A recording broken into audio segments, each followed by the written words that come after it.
Das Handelsblatt schlägt wieder zu. Ihr wisst schon, diese Wirtschaftszeitung aus dem deutschen Lande, die betiteln nämlich ganz groß in einer Riesenüberschrift, selbst von ntv.de zitiert: Immer weniger Deutsche wollen in die USA auswandern, immer weniger Deutsche ziehen in die USA. So war der Titel. Und ich weiß, nur 13% lesen überhaupt den Artikel durch, weil die Überschrift alleine, die sorgt ja schon für Aufregung. So, ja, bei uns ist es besser. Siehst du, in die USA, da will keiner mehr hin, in dem Land da.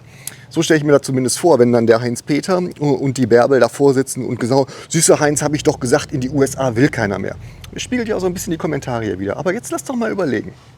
Ist das denn wirklich so? Und woran liegt das denn? Die Antwort, die ist gar nicht so einfach.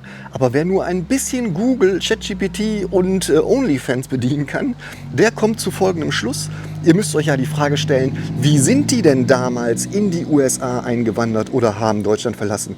Denn nur die wenigsten haben ja ein E2-Visum, Investorenvisum gesagt. Die meisten Deutschen sind ja entsendet worden. Das heißt, da war ein großer deutscher Konzern, der hat vielleicht einen Standort gehabt in den USA und dann hat man den Mitarbeiter dahin entsendet. Oder ein guter Mittelständler hat da eine Subsidiary, also eine Tochtergesellschaft gegründet und hat dann die Mitarbeiter dahin entsendet.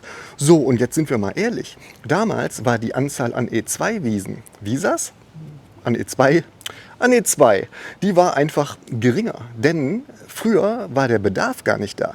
Denn die Menschen wurden ja entsendet, mit allem Schnickschnack und Pillepalle, was dazugehört. Jetzt ist das aber so, der deutschen Wirtschaft geht es extrem schlecht. Die Deutschen können sich das einfach nicht mehr leisten, hier mitzuspielen in den USA.